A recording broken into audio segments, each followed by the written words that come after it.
She thought it was a normal Facetime call. Her phone vibrated late in the evening, the screen lighting up with a familiar name. Nothing about it felt dangerous. No warning signs.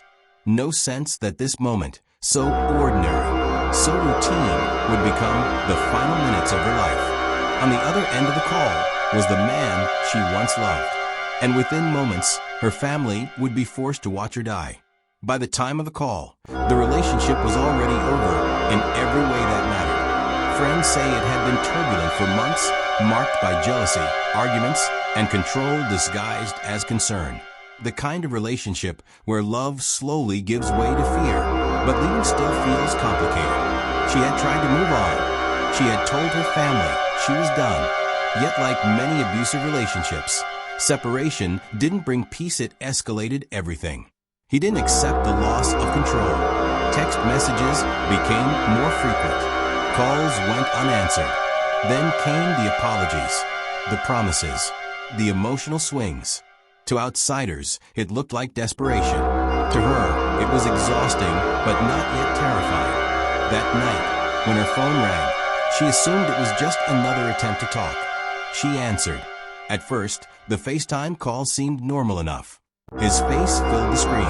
His tone was calm, too calm, some would later say. He asked simple questions. How she was feeling, whether she'd been thinking about him. The conversation felt rehearsed, but not alarming. Then he asked her to add her family to the call. It didn't make sense. She hesitated. He insisted. He said he wanted to apologize. He said he wanted closure. He said he wanted them to see he wasn't a bad person. Against her better judgment, she agreed. One by one, family members joined the call. Parents, siblings, faces appearing in small digital squares. They were confused, curious, and cautious. But they were not afraid. Not yet. The shift was sudden. His voice hardened. The calm vanished. He began accusing her of ruining his life, of embarrassing him, of choosing everyone else over him. The words poured out fast and angry, as though he had been holding them back for weeks. Her family tried to interrupt, to de-escalate. They told him to calm down. They told her to hang up. She looked frightened now. Her eyes kept darting off screen, as if she sensed something wasn't right in the room she was in. Then someone noticed it. A shape, a movement, something just outside the frame of the camera. A weapon. The call erupted into chaos. Her mother screamed her name. Her father begged him to stop.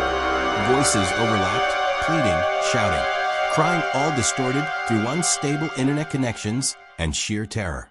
She backed away, shaking, her phone trembling in her hands. She told him she was sorry. She said whatever she thought might calm him. She said she would talk. She said she would listen. It didn't matter. He wasn't calling to talk.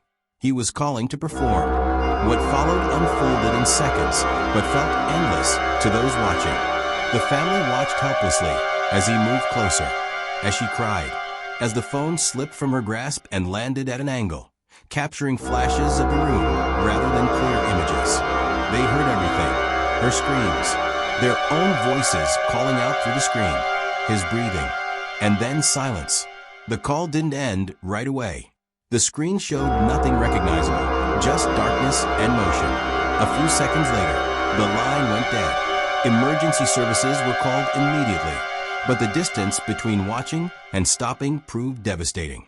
By the time authorities arrived, it was too late. She was gone. Her family had witnessed her final moments live, powerless to intervene, trapped behind glass and pixels. It wasn't just a murder, it was a shared trauma broadcast in real time. Investigators later described the call as intentional. He had planned it. He wanted them to watch. He wanted their pain to last longer than the act itself. He was arrested shortly afterward without incident. The case sent shockwaves far beyond the family. It reignited conversations about domestic violence, digital abuse, and how technology can be weaponized not just to stalk or harass, but to traumatize entire families at once. Experts pointed out a chilling pattern. Abusers using live video to assert final control, to ensure their actions are seen, remembered, and impossible to deny.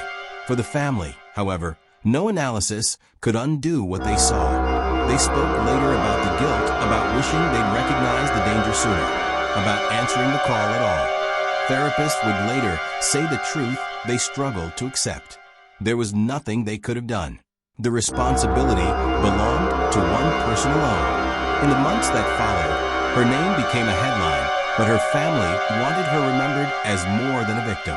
She was kind. She was ambitious. She loved music, laughed loudly, and cared deeply for the people around her. She deserved a long life, not a final moment defined by violence.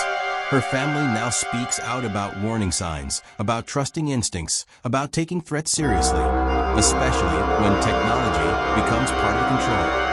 They say if even one person pauses before answering a call or leaves a dangerous relationship sooner, then her story might save a life. FaceTime calls are supposed to connect us, to bring loved ones closer, to let us see familiar faces from far away. But that night, a simple ring of a phone became something else entirely. A trap, a stage, a crime scene. She thought it was a normal FaceTime call.